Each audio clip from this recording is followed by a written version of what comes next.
Good afternoon. This week's Mayoral column, we're here on site of Wilkinson Swamp Road, just south of Tandarra, to have a look at some recent flood restoration works happening here, as you can see behind me with some culvert works. I'm also joined today with Peter, the manager of our flood restoration projects, is going to take us through a few particulars regarding our big flood restoration projects across Loddon. But first, just wanted to mention the Loddon Bulletin. It's out again this month and it should be showing up in your letterboxes soon.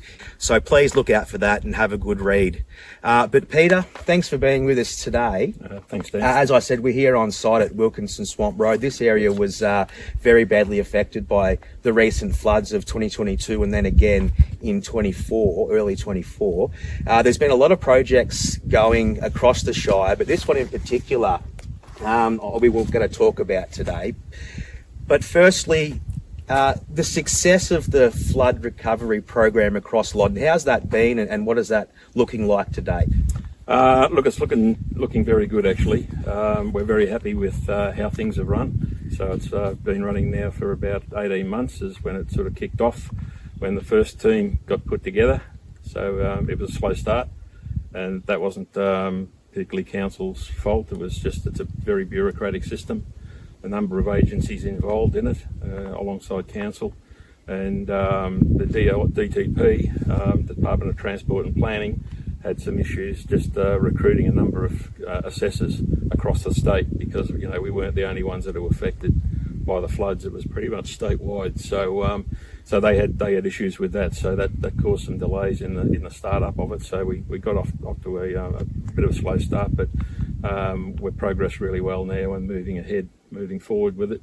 And probably there's a number of successes that I could point to, and I'll probably just read those out because I was just thinking about it this morning. I wouldn't be able to remember them. So just the knowledge of the team, just that skill level has improved as we've gone through. So it's only a small team, so it's only about 5 of us.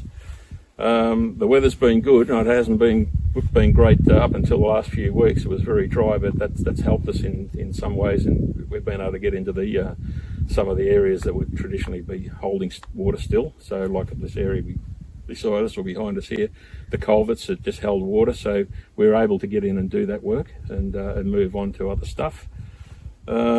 We have a good group of contractors working for us. We've built that up and we're doing a lot of work with them. Supporting them, we're trying to build that relationship with the contractors and us. As far as we're concerned, they're a part of us. They're all reasonably local in the sort of the region. They haven't come from interstate or anywhere else, so they're known to us, and they're doing great work. So good quality assurance. The program's on track so far, so it's all been Gantt charted. So we're exactly where we thought we were going to be. So that's very very good for us. So we're through the negotiation stage of the program itself. So the negotiation stage is we say to the DDP, we think there was 1 kilometre of road damage, and they say no, we think it's 500 metres. So and one of the issues we've had, we didn't have a lot of good images for pre-damage. So there was a fair bit of negotiation, and that was for each package. And in each package there was a whole lot of separate sites. So the guys did a great job with negotiating and learned how to negotiate. So we got a good result in the end from that. So it's been a good partnership with the DDP, Department of Transport and Planning. Great to work with. Great assessors, and we've known some of them from the industry. A lot of them worked in local government. So I personally know a couple of them. So we've had a really good relationship. And they've been very easy to work with and very supportive, and I think it's been a great partnership, I think, between council and the DDP. So I think that's a good story. And I think they're probably all the good things about the program and how we've travelled. That is good to hear. I know politically, Peter, we had a bit of an uphill battle in the early stages regarding the disaster recovery funding parameters and how we can make that better. It's good to hear that there has been that progress there, and we've been getting through those steps to make it easier for you and your team, and actually to get these projects rolling out so we can get back to some sort of normal for our community in particular and with our road network. Yep. It has been a struggle politically for us, and council's been a strong advocate to try and mitigate some of these parameters to make it easier for, you know, the next event that unfortunately we know there will be another flood event at some stage. Yep. Peter, this might be a little bit off the cuff, but how do you feel the program now is going to keep progressing? Where there is some time parameters with the funding arrangements, what are the next steps for you and your team over the next 12 months or so? Yeah, so as I say, we're through the negotiation stage. The whole program now is being lodged with the DDP. They've got everything. So that means we've just got to go out with some more tenders, and there's a couple of big tenders to go with, lump sum tenders. We'll go out with those, and we'll get through that tender contractual stage. Then it's just delivery and contract management, project management through that. And so we've got 12 months. It's through to June 2026.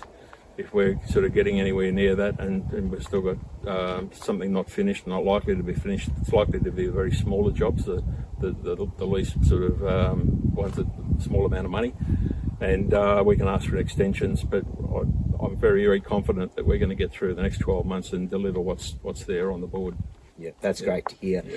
I want to talk about this project behind us briefly, but just on that topic, what are the I suppose the teachings, the learnings that you've found out of the process so far? Yep. Well, like anything, any disaster or anything you do, there's always learnings, and you'll see what worked or what didn't work. So with this particular one, what we really learned is that the cycles are becoming a little bit unpredictable. Person of my age, been around a long, long time. I can't remember a time when there was so many floods in close proximity together. So whereas they might have been, there was a distinct pattern. It doesn't seem like that, and they're obviously some of them now are sort of bigger than others. So as you'll notice, there was the 223, 24 probably wasn't as big as the 222 flood. So it's just learning about that, learning about training our staff, learning about when we have to ramp up, because most of the guys are either contractors or being called from their substantive roles in the works department, and then they go back to that. So it's a matter of how you develop those teams very, very quickly, because you've got to be on the front foot straight away. As soon as it's declared, you've got to be out there doing the assessments. So you've only got a very, very short time period to do that. You've only got a few weeks to lodge all that. So it's just having the tools that you can actually do that and be on the front foot and get ready, and knowing what's coming. And people that have actually done the restorations work before, they'll probably know what's coming. And knowing the lay of the land and having locals in the team, guys from within the council themselves, they know where all the hot spots are. And so and hopefully we've addressed that with some of our betterment. So it's just that's good learning. It's just being on the front foot and knowing what's coming. Yeah. I know that betterment has been challenging, where we've been pushing for more betterment money, and there was betterment money allocated to Loddon for certain projects. But just quickly on this project behind us, there could be some questions asked regarding this particular culvert. Can you just bring us up to speed, Peter, on what this culvert is looking like now and the reasons behind the rebuild of this particular structure? Sure. Well, it didn't look like this, obviously, before and after the flood. It had been silted up, and there was a lot of vegetation here. So when we actually came and looked at it and inspected it, we found these crown units or box culverts they're in pretty poor shape. It's just their age. And so we tried to, we talked to the DDP and the DFA to try and get them replaced. So we didn't win every negotiation. So this is one we didn't. So they didn't believe those culverts were damaged from the flood. It was just an age thing. So, but they have got a certain life. They don't last forever.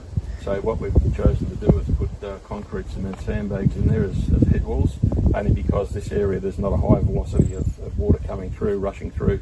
and scouring and washing things. So it just travels through very, very, very slowly. So if one of these was to fail, we can come back and lift that out and put a new one in, drop it in, and we don't have to destroy the rest of the structure. So if that was a formed concrete head wall, we'd have to destroy the whole thing and rebuild it again. So it's a cost-saving measure. Yep. And we felt that all the other areas where we've done the culverts, we've actually put in concrete. This one is just because of it's a swampy area and the water travels through very, very slowly, slow velocity. Yep. So we'll think it'll do the job. Yeah, yeah. No, that's good. I think that's probably answered a lot of questions for local community members regarding this particular structure and the reasoning behind it. So we thank you for that. We know there has been lots of challenges to get to this point, and we do thank the Loddon Shire staff. I know a lot of staff had been working, 3 particular jobs or roles over the flood recovery program, and again from the council we do thank you for that. And a lot more work to come. I know there's a big budget, the capital works budget this year.